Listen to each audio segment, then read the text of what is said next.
Je suis ici à Medjugorje et je suis avec le père. René, Tu viens d'où? je suis né en Colombie, mais j'habite à Rome. À Rome, waouh. Première fois ici? Non, et c'est la 8e fois. Pourquoi tu reviens toujours? Normalement, on dit que la Vierge Marie nous appelle ici. Nous appelle, et ce n'est pas seulement l'endroit, mais la Vierge Marie nous appelle à une seule chose, à nous approcher dans son Fils, dans le sacrement, la confession, l'Eucharistie, la parole de Dieu et aussi le chapelet. Prier tous les jours. Et le jeûner. Tu pries le chapelet tous les jours. Pourquoi? Parce que le chapelet, c'est christocentrique, c'est-à-dire nous amène à Jésus. Donc vous savez qu'on dit 53 fois Je vous salue Marie, mais on dit 53 fois Jésus. Donc c'est christocentrique. Wow, tellement bon. Et ça te donne la paix de prier le chapelet? Oui, parce que ça me ramène toujours à Jésus. Donc Jésus c'est le centre de ma vie comme prêtre. Et la Vierge Marie me ramène à Jésus dans ses mains. Donc Padre Pio, il disait que lorsqu'on fait la procession à l'Eucharistie, pour rentrer à l'Eucharistie, la Vierge Marie est à côté de nous. Donc avec son amour, nous amène à Jésus. Alors, c'est pour notre confrère et sœurs protestants qu'ils comprennent, ce n'est pas une déesse. Elle a donné le fiat, le nouveau Ève, non? Et ici à Medjugorje, beaucoup de gens cherchent leur vocation. Comment tu savais que tu avais devenir prêtre catholique? Alors d'abord, j'étais protestant. Explique. Oui, donc et dans mon adolescence, j'ai eu beaucoup d'amis d'autres dénominations pas catholiques. Et donc, m'a fait l'évangélisation. Eux, vous savez qu'ils ne sont pas peur pour annoncer leur idée, leur foi. Et moi, j'étais convaincu. Mais pour une seule chose, parce que je ne connaissais pas mon Église catholique. Et comme disait Saint Jean-Paul II, catholique ignorant, c'est sûrement protestant. Et moi, j'ai vécu ça. Donc, j'étais amené dans cette dénomination pas catholique. Et donc, et là, c'est la Vierge Marie qui m'a amené à l'Église catholique et m'a aidé à connaître l'Église catholique. À ce moment-là, je ne voulais pas devenir prêtre, mais petit à petit, je commence à connaître et à avoir la vocation à faire le discernement pour devenir prêtre. Wow. Et tu peux me dire maintenant, pourquoi catholique? Pourquoi c'est tellement beau d'être catholique? Parce que dans l'Église catholique, on a la totalité de la révélation. Et là, c'est le chemin qui nous conduit. Donc et en plus, la Vierge Marie, c'est le chemin sûr pour arriver au Christ. Et le Christ qui a fondé l'Église, donc à travers l'Église catholique, ça nous donne toute la grâce pour arriver au ciel. Comme on dit en plus le Concile Vatican II. Voilà. C'est exactement ça, non? Il y a la plénitude. Donc, tu as parlé de la confession.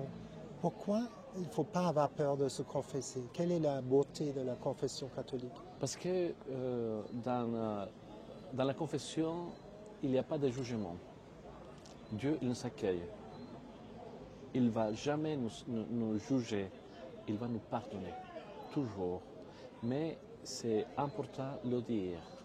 Dire, je demande pardon. Voilà. Donc il ne va jamais nous juger. Parce que Dieu est amour. Mais il faut le faire. C'est très important. Oui, super beau comme tu as dit. Il faut faire ce répondance, non? De dire excuse-moi.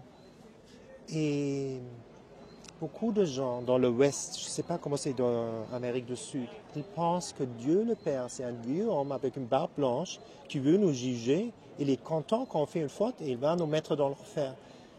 Beaucoup de gens, ils ont carrément peur de Dieu Père.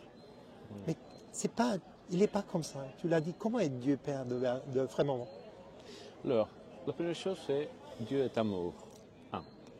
Et il y a très important deux choses aussi. La première, que nous, comme prêtres, on a oublié de montrer et de dire qui est Dieu vraiment. Et deuxièmement, les laïcs ont oublié de demander aux prêtres, montrez-moi, enseignez-moi Dieu. Donc je le dis parce que je l'ai vécu comme ça. Avant d'être prêtre, je ne cherchais pas dans l'église. Donc aujourd'hui, dans mes paroissiens, je dis, il faut me déranger. Il faut me poser des questions. Parce qu'il y a des personnes qui ont des questions, mais restent dans le silence. C'est très important de faire de poser des questions. De faire la conversation avec Dieu comme un ami. Et aussi avec le prêtre, pour connaître Dieu. Parce que vous avez dit, qui est Dieu? Dieu est amour. Mais aussi, dit Saint Pierre, il dit, nous connaissons et nous savons. Ça veut dire la foi et la raison. Donc ce n'est pas seulement la foi, mais aussi la raison. Connaître, mais aussi savoir avec la foi et la raison. Voilà. Incroyable, tellement bon. Et après, notre foi dit, quand nous sommes dans l'état de grâce, on peut recevoir l'Eucharistie. Et ça donne l'impression que les gens ne savent plus qu'est-ce que c'est l'Eucharistie. Tu peux expliquer? L'Eucharistie, c'est le centre de notre vie. Voilà, c'est le centre de notre vie. Vous voyez, je pose une question aux gens. Ce que manger, c'est une obligation? Les personnes disent non. Je dis c'est vrai parce qu'aujourd'hui, on écoute que les gens disent je fais le jeûne, mais pas pour raison spirituelle. Voilà. Donc je dis, manger, ce n'est pas une obligation. Manger, c'est une nécessité. Et donc, après, je dis, et donc l'Eucharistie, c'est une obligation? Non, c'est une nécessité. Parce que je pense qu'aujourd'hui, ou même avant, c'était montrer l'Eucharistie comme une obligation. Non, c'est une nécessité. Parce qu'on a besoin de Dieu. Ce n'est pas que lui a besoin de moi.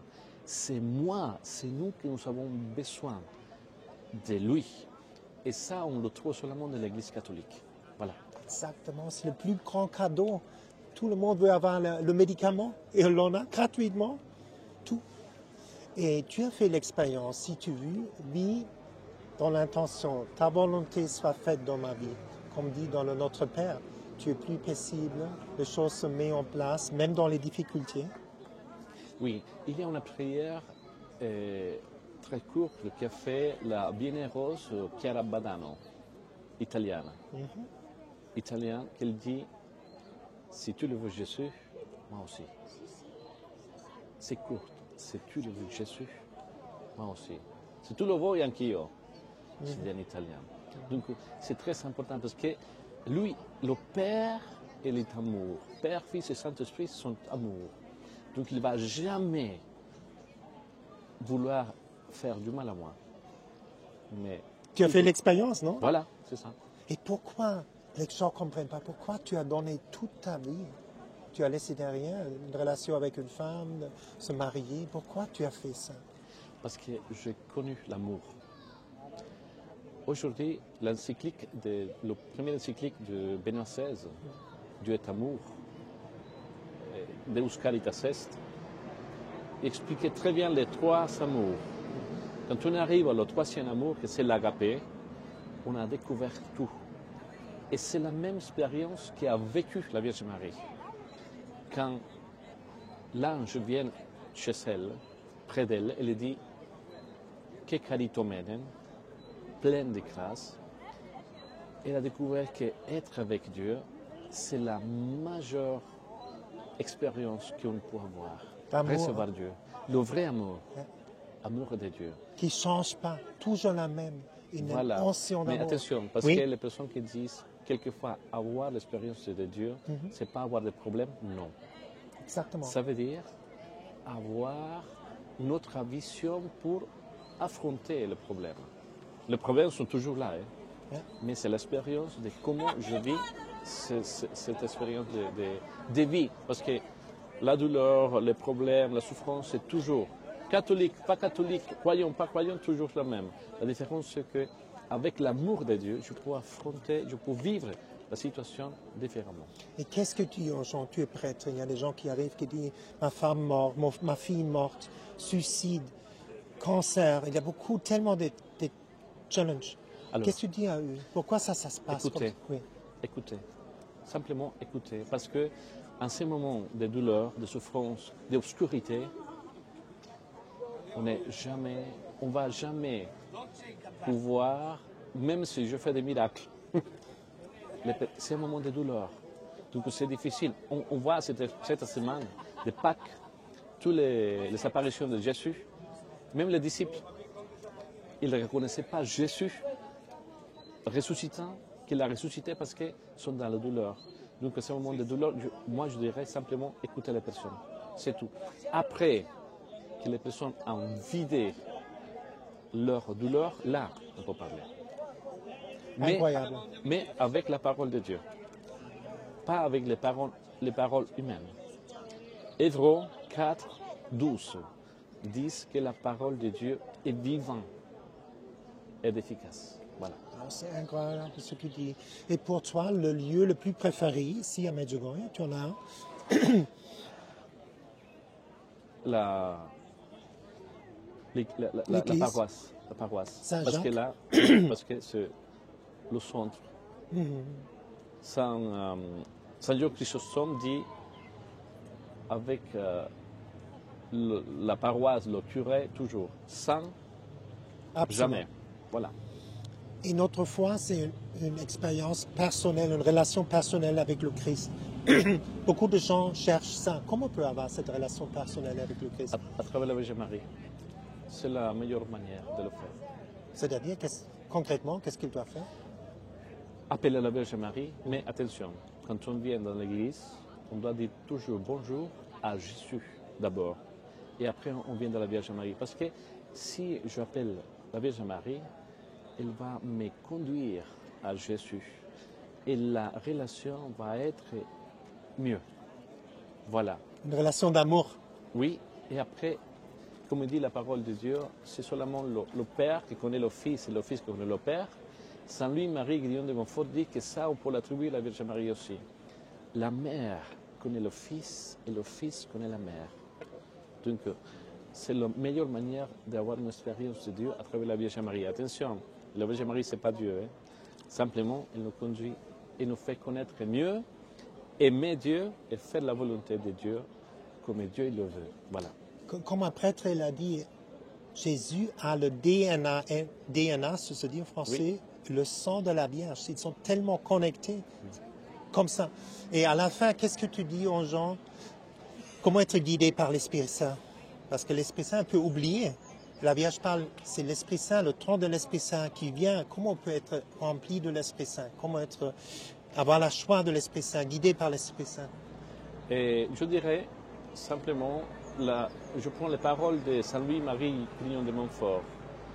Si on appelle la Vierge Marie, l'Esprit Saint va agir mieux parce que la Vierge Marie, c'est un terrain que l'Esprit Saint connaît. Et à la fin, pourquoi venir avec Medjugorje une fois? La Vierge Marie nous appelle. Oui. Mais simplement passe vers elle, toujours vers Dieu. Amen. C'est Christocentrico, comme voilà. tu l'as dit. Merci, Père. Que Dieu vous bénisse. Voilà, tu peux donner une bénédiction? Le Seigneur soit avec vous. Et avec votre esprit. Que Dieu Tout-Puissant vous bénisse et vous garde, lui qui est Père, Fils et Saint-Esprit. Amen. Je vais à la messe, je vous amène à la messe. Tu pries pour nous? Voilà. Merci. Bonne journée.